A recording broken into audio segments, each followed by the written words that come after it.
los horarios y siguiendo todos los protocolos por esta pandemia de COVID-19. Nuestra siguiente ponencia será dada por la doctora María Emilia Arteaga Espinosa.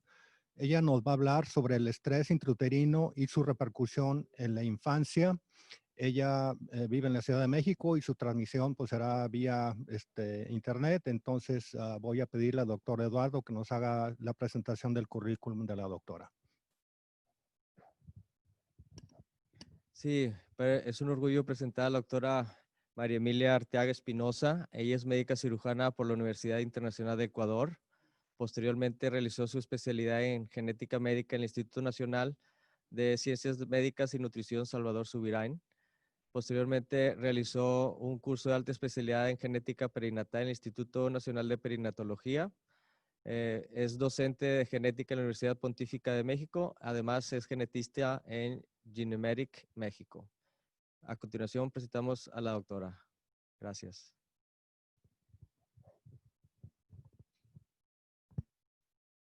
Hola, muy buenos días. Soy la doctora María Emilia Arteaga Espinosa. Quiero agradecer al Colegio de Ginecología y Obstetricia de Monterrey por esta invitación de hablar de un tema muy importante y trascendental en la época actual. Vamos a hablar del estrés intrauterino y su repercusión en la infancia y más que nada saber qué es la programación fetal. Para comenzar con esta plática tenemos que hablar de lo que es el estrés metabólico.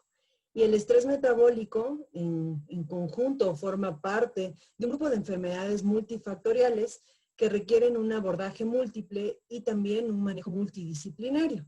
Y evidentemente cuando hablamos de estrés metabólico nos estamos refiriendo a varias áreas que están afectadas. Evidentemente el estrés metabólico ocasionado por una mala alimentación, el estrés metabólico ocasionado por el estrés oxidativo que tiene un rol muy importante en las enfermedades metabólicas, también la alteración de la microbiota, evidentemente el consumo de azúcares simples y también los hábitos, el hecho de no realizar ejercicio tiene un impacto en el estrés metabólico. Pero no podemos dejar de lado la genética, es decir, la información que nos puede predisponer a tener cierto estrés metabólico mayor y en ciertas etapas de la vida que se presente de una manera más importante. Y si es que estamos hablando de estrés metabólico y estamos hablando de estrés metabólico en general, no podemos dejar de lado que este estrés metabólico está presente en la etapa perinatal, es decir, desde la etapa preconcepcional, durante el embarazo prenatal e inclusive postnatal. Por lo tanto, va a tener múltiples efectos en la vida, en la infancia, en la adolescencia, en la juventud y en la adultez. Aquí vamos a hablar de un punto clave, grave de salud pública que vive lastimosamente todo el mundo y que es el famosísimo síndrome metabólico. Pero aquí tenemos que hablar que el síndrome metabólico como tal o que hablamos de diversas enfermedades que lo componen es mucho más y es principalmente todas las alteraciones o los factores de riesgo que nos están predisponiendo a desarrollar enfermedades. Y entre estas hay muchas que no vamos a tocar todas, pero evidentemente está la inflamación, el estrés oxidativo, el estado protrombótico. Y aquí hay algo que yo quiero que noten y que está señalada, que es la resistencia a la insulina. La resistencia a la insulina es la piedra angular en el desarrollo del síndrome metabólico. Esto es algo que forma parte de todas las alteraciones que se encuentran dentro de las conocidas como la diabetes mellitus, las alteraciones cardiovasculares, el cáncer. Sin resistencia a la insulina y sin la alteración no podríamos tener toda la alteración metabólica. Entonces, sí, igual en la presentación. Ok, ya estoy aquí en la presentación, pero desde donde está mi foto y todo, ¿verdad? Así es. Si necesita parar la grabación o algo, nada más pues me avisa. ¿Ok? Sí, no hay problema. Espero que Sí, ya sí, no escuchan. haya interferencia con el sonido. Yo creo que ya no. Ya los micrófonos hacen bastante, el micrófono y los audífonos hacen bastante ayuda para quitar el ruido. Ok, perfecto. Okay. Listo. Bueno, el micrófono es todo suyo, doctora. Gracias. Hola, muy buenos días. Soy la doctora María Emilia Arteaga Espinosa y quiero agradecer al Colegio de Ginecología y Obstetricia de Monterrey por esta invitación a hablar de un tema muy importante y trascendental en esta época. Vamos a hablar del estrés intrauterino y su repercusión en la infancia. Y para eso vamos a topar un tema muy importante que es la programación fetal y vamos a tratar de describir su importancia. Para poder hablar de este tema, debemos de empezar hablando de estrés metabólico y de lo que significa estrés metabólico. Son una cantidad de factores a los que vamos a estar expuestos que forman parte de diversas enfermedades multifactoriales y que requieren un abordaje múltiple, por lo tanto también un manejo multidisciplinario. Dentro del estrés metabólico como tal existen varios factores que ya conocemos, como una dieta que no sea adecuada, rica en carbohidratos, rico en grasas, y que por lo tanto altera el metabolismo. El estrés oxidativo es otro factor muy importante en el estrés metabólico, que incluso está involucrado en la gran mayoría de alteraciones metabólicas. También tenemos alteración en la microbiota, el consumo excesivo desde edades tempranas de azúcares simples y evidentemente la falta de actividad física. Pero aquí hay un factor predisponente que también va a ser nuestra genética, y el impacto que puede tener y la regulación que pueden tener estos genes en la aparición del estrés metabólico. Si este tipo de estrés lo estamos sufriendo todos en todo momento, no se diga en el momento del embarazo.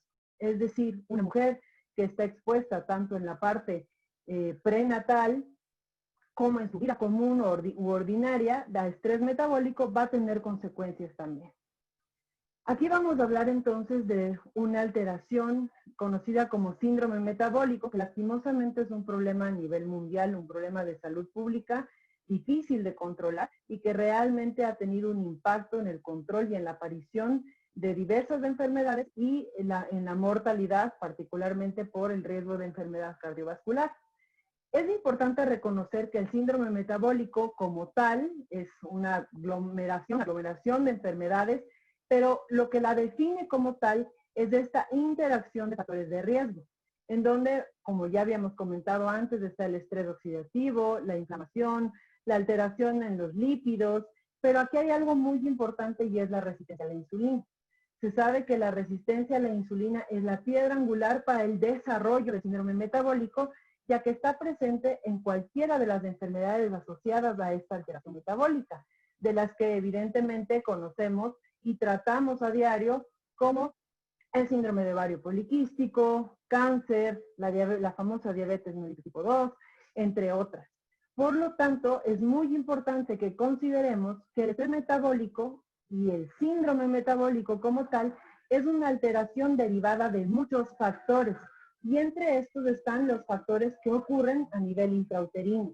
Hay que saber que actualmente la prevalencia en México de síndrome metabólico en adolescentes es de aproximadamente el 10%, y tenemos que aquí tener en cuenta que más o menos 1 de cada 4 niños tienen sobrepeso y obesidad actualmente, y que en adultos el síndrome metabólico puede llegar a ser hasta el 60%, una prevalencia de hasta el 60% en nuestra población. Por lo tanto, es una enfermedad altamente prevalente o una alteración altamente prevalente. Cuando hablamos de estrés metabólico, pero más que todo cuando hablamos de todas las enfermedades que se derivan del estrés metabólico, debemos topar el punto de una enfermedad multifactorial. Como su nombre lo indica, una enfermedad multifactorial va a ser una enfermedad que dependa de múltiples factores. Y aquí van a haber dos vertientes fundamentales. Una va a ser la que va a estar otorgada por nuestros genes, es decir, la información genética que tenemos de nuestros padres, mitad de información genética de papá y mitad de mamá, que evidentemente no se puede controlar. No podemos controlar lo que heredamos ni lo que nos heredaron. Y por otro lado vamos a tener el ambiente. El ambiente se puede controlar. ¿A qué nos referimos con ambiente? Con los hábitos, con la presencia de estrés oxidativo, y también el ambiente puede ser el ambiente fetal. ¿Qué relación va a haber? Muchísima relación. ¿Por qué? Porque estos factores actúan o permiten que haya una diferente expresión de estos genes. Las enfermedades multifactoriales, cualquiera que hablemos, diabetes, hipertensión, el mismo cáncer, son enfermedades que van a depender de múltiples genes, de múltiples rutas metabólicas que van a estar controladas por diversos genes. Pero el ambiente, el que puede regular la expresión de estos genes. Y el cambio de ambiente, pues evidentemente puede condicionar la aparición de una u otra manifestación clínica. Y aquí es donde hablamos de la famosa epigenética, es decir, todos estos factores externos, mecanismos externos que van a regular la expresión de nuestro material genético. ¿Y qué importancia tiene esto? Ustedes pueden ver, o quisiéramos todos, que la genética fuera de esta manera mucho más dicotómica, ¿no? En donde dos progenitores con ciertas características van a tener hijos con unas características combinadas casi proporcionalmente en el caso de la descendencia. Pero realmente, cuando nosotros hablamos de genética y cuando hablamos de enfermedades en general genéticas, porque la gran mayoría van a ser multifactoriales, hablamos de un tipo de herencia así. Es decir, la regulación, a pesar de que tengamos la misma expresión, la regulación de estos genes va a variar completamente dependiendo de la predisposición que tengamos. Y esto es importante resaltar que los genes, todos tenemos los mismos genes, todos vamos a tener 2 copias de todos los genes, alrededor de 20,000 genes que tenemos que se expresan para generar proteínas, pero el punto clave aquí es lo que conocemos como predisposición genética. ¿Qué quiere decir esto? Que el tener ciertas variantes no necesariamente van a ser decidoras de que exista una enfermedad, pero si el ambiente las regula de una u otra manera, esta sí puede aparecer. Y aquí hay lo que se conoce como programación biológica, que va a depender mucho de la edad. Y aquí es precisamente donde ya entramos en nuestra materia. Tenemos el impacto entonces del ambiente y también la oportunidad de corrección, es decir, en qué etapa de la vida nos encontramos. Resulta que la etapa tanto fetal como en la niñez es cuando el ambiente va a tener la mayor cantidad de impacto. Y esto es importante porque es donde podemos tomar acción. Y va a tener impacto en la ocurrencia de las enfermedades porque va a tener un impacto directamente en la expresión génica. Como vemos ya en la adultez e incluso en la tercera edad, ya no vamos a poder reprogramar o programar biológicamente la expresión de esos genes. Y aquí viene una teoría, bueno, lo que fue una teoría ya hace algún tiempo, que se conocía como la hipótesis de Barker, que salió a la luz, digamos, en 1998, en donde nos decía que los órganos y sus funciones asociadas se programan durante la vida embrionaria y fetal, y que va a determinar este punto de ajuste de la respuesta fisiológica y metabólica en la edad adulta. Es decir, va a ocurrir una programación en las células de acuerdo al ambiente al que se ve uno expuesto y obviamente las consecuencias se verían ya en la edad adulta. Y de aquí sale la teoría de programación fetal, que actualmente por mecanismos moleculares se ha comprobado, en donde cualquier estímulo o cualquier agresión en este periodo crítico del desarrollo, que es el desarrollo embrionario y fetal, resulta en adaptaciones del desarrollo que van a producir siempre cambios estructurales, cambios fisiológicos, pero también cambios metabólicos permanentes.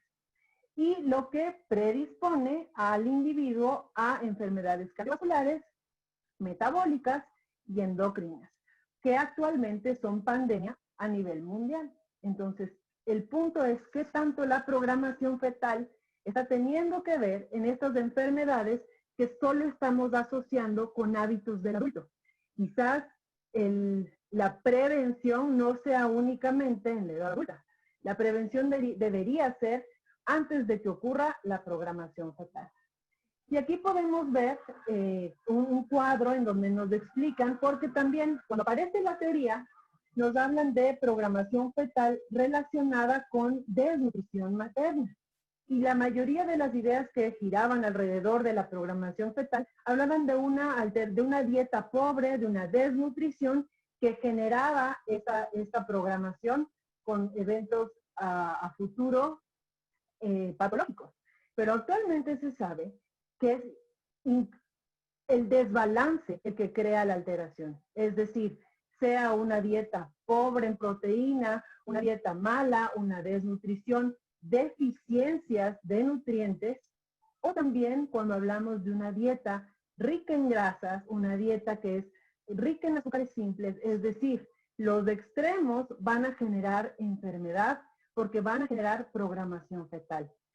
Por ejemplo, ustedes pueden ver aquí cuando hablamos de dietas deficientes, podemos hablar que sean deficientes en vitaminas, en aminoácidos, en vitamina D, por ejemplo, que hablaremos más a profundidad en un momento. ¿Qué nos van a generar estas dietas pobres?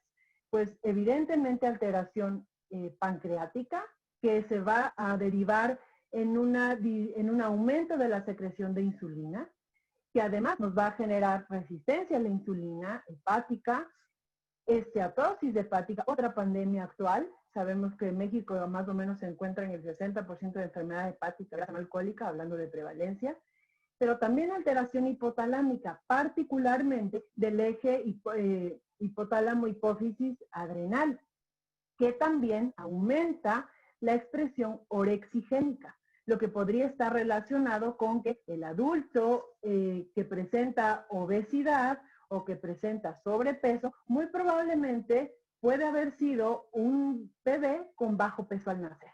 Entonces, también el otro punto clave es que tiene una alteración renal. La programación hace que ocurra una disminución en el número de nefronas, lo que pudiera estar relacionado con insuficiencia renal. Otra alteración frecuentemente encontrada en nuestra población, particularmente por la cantidad de pacientes diabéticos. ¿Y qué pasa cuando hablamos de dietas ricas en grasa o madres con alteraciones metabólicas? Aquí el punto clave es que también va a haber una alteración en el páncreas, también va a haber una alteración hepática, también va a existir una alteración en el sistema nervioso central y particularmente va a haber una alteración endotelial. Como ustedes saben, la principal causa de muerte actualmente es de enfermedad cardiovascular, seguida por diabetes, seguida por cáncer y seguida por insuficiencia hepática. Por lo tanto, como ustedes pueden ver, la mayoría de enfermedades del adulto podrían estar relacionadas con este estrés metabólico fetal. Por ejemplo, es importante saber que mujeres con diabetes gestacional van a expresar concentraciones bajas de adiponectina y elevadas de factor de necrosis tumoral alfa e interleucina C. El estrés metabólico genera un ciclo inflamatorio crónico que ocurre durante el embarazo. Y aquí hay la teoría entonces de cómo los factores maternos y placentarios van precisamente a intervenir en el peso que vamos a ver ya en el recién nacido. Y va a estar muy relacionado con el bajo peso al nacer. Y dígase cualquier alteración materna, es decir, alteración de dislipidemia, que tenga el estrés oxidativo, lo que hablábamos de la dieta, resistencia a la insulina, etc. Y aquí va a ocurrir este famoso catch-up que hacen los niños cuando tienen bajo peso al nacer y que de incluso antes uno esperaba que hagan que alcancen su curva normalmente, ¿no? Y que era algo que se esperaba que ocurra. Actualmente se sabe que los niños que hacen este catch-up, que por lo generalmente lo realizan en los primeros 2 años, van a tener una alteración y van a tener cambios epigenéticos que van a alterar diversos genes y van a disminuir la angiogénesis, lo que evidentemente va a tener alteración en la densidad capilar, en la proliferación vascular, en el diámetro vascular e incluso en la vasodilatación, lo que se ha visto relacionado también con una alteración en varios ciclos metabólicos y una particular alteración en el músculo esquelético, lo que va a condicionar ¿qué? Síndrome metabólico. Por lo tanto, existe un mayor riesgo de presentar síndrome metabólico cuando existe el antecedente de bajo peso al nacer con el famoso catch-up. Ahora, ¿qué otra alteración vemos frecuentemente? Por ejemplo, restricción de crecimiento intrauterino y otros desórdenes asociados a enfermedad o un ambiente anormal. Y ambiente anormal, como vimos, podemos referir a una madre con mala alimentación, que tenga alteración metabólica. Lo que ocurre en el feto es que ocurre una adaptación, es decir, el medio es inhóspito, aunque uno no lo crea, la mayoría de medios actualmente están siendo inhóspitos, pero el cuerpo realiza una adaptación. lo que va a generar esta respuesta epigenética, es decir, un cambio en la regulación de los genes, y nos va a dar una programación permanente. Ustedes pueden ver aquí que hay un punto clave en la reorganización cerebral, en el remodelamiento cardiovascular, lo que nos va a generar una programación o una reprogramación metabólica. Ustedes pueden ver aquí unas gemelas homocigotas, en donde la una tuvo bajo peso al nacer, la una tuvo ciertas características. En el caso de estas gemelas, ella fue la que tuvo un peso de 1200, ella tuvo un peso de 1900, y como ustedes pueden ver, su programación metabólica, a pesar de ser gemelas homocigotas, fue completamente diferente por las características que tuvieron prenatales. Ahora, ¿para qué nomás se sabe que existe programación fetal? Para diversas alteraciones.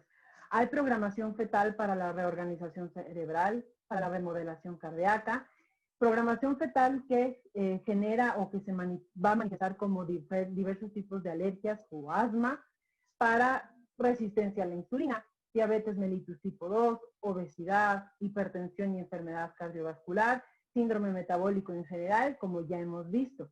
Incluso ustedes pueden ver aquí como la prevalencia de diabetes tipo 2 cambia dependiendo del peso al nacer. Como ustedes pueden ver aquí, nos está hablando de odds ratio, un niño que haya, un recién nacido que haya tenido un peso en el límite, es decir, 2.500 gramos, va a tener 6.6 veces más riesgo de desarrollar diabetes mellitus tipo 2 que cuando hablamos de un niño que haya nacido en un peso regular. Entonces, el problema aquí es que esta programación genética no la vamos a ver en el momento del nacimiento, ni siquiera en los primeros días, ni en los primeros años. La vamos a ver en la etapa adulta. Vamos a hablar únicamente, por tiempo, de dos tipos de programación fetal diferentes. Uno que va a depender o que va a tener un impacto en el cerebro fetal. Como ustedes pueden ver aquí, la restricción del crecimiento intrauterino, que es una alteración que se ve frecuentemente, que se puede frecuentemente en el embarazo, va a tener un impacto directo en la programación del cerebro fetal. ¿Y qué va a ocurrir? Va a alterar el metabolismo de las microestructuras, va a alterar la conexión también interneuronal y también el desarrollo cortical. ¿Y cómo se va a manifestar esto? Y esta seguramente es la manifestación de programación fetal más frecuente en niños, y va a ser alteraciones en el aprendizaje. Todos hemos visto como las alteraciones en el aprendizaje cada vez son más diagnosticadas, cada vez incluso uno pensaría que son más frecuentes, quizás antes pasaban subdiagnosticadas, pero ¿a qué se pueden deber? Y esto es importante. La restricción de crecimiento, la prematuridad, ciertas exposiciones, ciertas infecciones y la genética, es decir, esta predisposición que puede ocurrir, está relacionada con desórdenes neurocognitivos y alteraciones en el aprendizaje, en cuanto alrededor del 10%, pero se estima que 2 de cada 3 va a ser de origen prenatal. Es decir, esta programación fetal que está ocurriendo a nivel cerebral tiene un impacto en el aprendizaje y particularmente va a estar relacionado con trastornos no específicos, pero con el famoso déficit de atención e hiperactividad, que cada vez también se encuentra más frecuente. Entonces, por una parte está el hecho de que ahora se diagnostica alteraciones que antes no se diagnosticaban, pero ¿qué tanto tendrá que ver que cada vez está habiendo más programación porque el ambiente fetal es cada vez más inhóspito, recordando que tenemos cada vez más alteración metabólica en mujeres que se quedan embarazadas? Si estamos hablando que el 75.2% de población en México tiene sobrepeso y obesidad, estamos hablando de que la gran mayoría de mujeres que se quedan embarazadas van a tener estrés metabólico antes de quedarse embarazadas. Y que esto puede tener un impacto en diferentes alteraciones o tenga un impacto en la programación fetal como tal, que tenga un desarrollo, una alteración. Ahora, otro tipo de deficiencia que vamos a hablar en este caso es la famosa deficiencia de vitamina D, que cada vez estamos escuchando más. La deficiencia de vitamina D venía entre uno de los campos cuando hablábamos de déficit nutrimental. Lastimosamente, la deficiencia de vitamina D es cada vez más frecuente y tiene un impacto muy importante en la programación fetal. Primero sabemos que la deficiencia materna es un problema de salud, es un problema de salud pública y va a tener graves consecuencias para el binomio, no únicamente hablando de programación fetal. Si hablamos del binomio, está relacionada con preeclampsia, con restricción de crecimiento, que sabemos que está relacionado directamente con la programación fetal, con parto pretérmino, diabetes gestacional e incluso con vaginosis bacteriana. Pero aquí es muy importante saber que incluso la deficiencia de vitamina D materna se asocia independientemente con un bajo Apgar al nacimiento. Entonces, esta deficiencia nutrimental va a tener un impacto profundo en la programación fetal. Se ha visto que como tal puede modificar la programación inmunológica y metabólica. Incluso hemos sabido en esta última época la importancia que tiene la vitamina D en la respuesta inmunológica, pues también a nivel fetal tiene un impacto en la programación inmunológica y particularmente en los periodos sensibles del desarrollo fetal e incluso postnatal. Se ha relacionado la programación fetal con deficiencia de vitamina D con alteraciones pulmonares, relacionado particularmente con asma y con enfermedad obstructiva, pero también con el aumento de otras manifestaciones esqueléticas como infecciones agudas del tracto respiratorio inferior o incluso sibilancias recurrentes en los primeros 5 años. Es decir, tiene una regulación muy importante en la respuesta inmunitaria cuando hablamos de programación fetal. Y sabemos además que la deficiencia de vitamina D es el principal factor de riesgo para deficiencia de vitamina D en la infancia, porque el niño va a depender, su cantidad de vitamina D va a depender directamente del influjo materno. Y aquí hay un dato importante que tomar en cuenta, porque son datos de programación fetal en los cuales podríamos intervenir. Lastimosamente, la prevalencia de deficiencia e insuficiencia de vitamina D en la población mexicana en mujeres que se encuentran entre 20 y 49 años, es decir, justamente la edad fértil, hablamos que el 86.6% va a tener deficiencia de vitamina D. ¿Y por qué esto tiene un impacto? Si ustedes ven aquí, este es un estudio mexicano hecho en el 2017 y precisamente fue hecho en Nuevo León, en donde valoraron la deficiencia de vitamina D en mujeres mexicanas y en sus recién nacidos. Como ustedes pueden ver aquí, solo el 13% tuvo niveles normales y la mayoría, bueno, todo el resto, estamos hablando de más del 80%, tuvieron insuficiencia, deficiencia e incluso deficiencia severa. Casi la misma proporción de mujeres que tenía valores normales, la misma proporción tenía deficiencia severa. ¿Y en qué resultó esto? Que no hubo ningún neonato con niveles de vitamina D normales y que tenían insuficiencia o deficiencia severa más de la mitad, el 66%. Por lo tanto, por ejemplo, este es un impacto que uno puede tener cuando hablamos de programación fetal del sistema inmune que nos va a proteger contra infecciones, alergias, asma, el mantener niveles de vitamina D adecuados en el embarazo. Como ustedes saben, en el embarazo, además, los niveles de vitamina D deben ser mayores a 40 nanogramos por mililitro. Por lo general se considera más de 30, pero en el embarazo se recomienda que sean más de 40. Por lo tanto, la indicación principal es que idealmente los niveles de vitamina D deberían estar elevados o en niveles adecuados de manera preconcepcional. Pero si no, durante el embarazo es necesaria la suplementación porque estamos hablando de un impacto directo en la programación fetal, teniendo en cuenta que la dosis recomendada van a ser de 4,000 unidades al día para poder hacer una suplementación diaria y tomando en cuenta también que el límite superior, más bien dicho, dado por la Sociedad Americana de Endocrinología al día es de 10,000 unidades. Por lo tanto, mantener niveles de vitamina D en valores mayores de 40 nanogramos puede realmente tener un impacto en la programación fetal cuando hablamos de alteraciones inmunitarias. Para concluir, ustedes pueden ver aquí, en el 2010 salió esta portada en la revista Time, donde nos decía cómo los primeros 9 meses pueden formar el resto de tu vida. Y habla incluso la nueva ciencia en los orígenes fetales. Estamos hablando que llevamos una década teniendo esta información a mano y que realmente tenemos que tener un impacto, porque el estrés metabólico es sinónimo de estrés metabólico fetal. Y las repercusiones en la infancia, las más importantes son en el aprendizaje, en neuroplasticidad, que precisamente ocurre desde el nacimiento hasta los 5 primeros años, y que las repercusiones más visibles van a ser en la edad adulta. Entonces, es como realmente tomar medidas a muy largo plazo, pero que realmente podrían tener un impacto en epidemias de salud pública actuales. Y recordar que el riesgo es materno-fetal. Por lo tanto, cuando damos recomendaciones de dieta, cuando damos recomendaciones de tener un cambio en ciertos hábitos, cuando hablamos de un binomio, tenemos que explicar también y asesorar que este impacto va a tener incluso en la vida de este ser humano cuando sea adulto.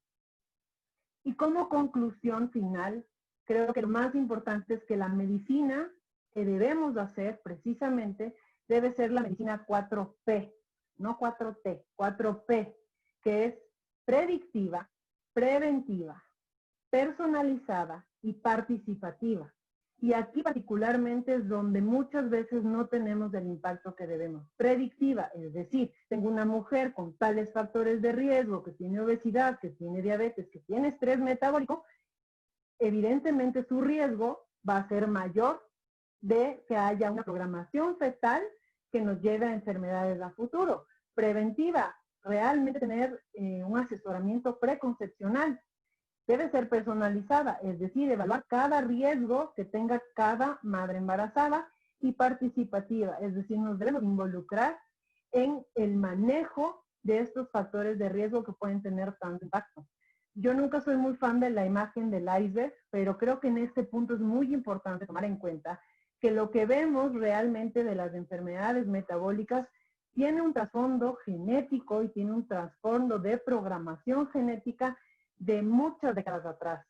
Por lo tanto, cuando hablamos de la etapa fetal, tenemos que identificar el riesgo, tenemos que reconocer biomarcadores individuales, es decir, valores de vitamina D, valores de glucemia antes del embarazo, peso, talla, etcétera, y tenemos que tener una intervención desde la etapa prenatal y también en la etapa postnatal, porque nuestra ventana de oportunidad para cambiar precisamente esta programación genética va a ser en esta etapa, porque cuando el problema es evidente, ya esa expresión génica no puede ser reprogramada. Y les agradezco mucho su atención, espero que esa información que les sea de utilidad y que empecemos a practicar cada vez más esta medicina 4P.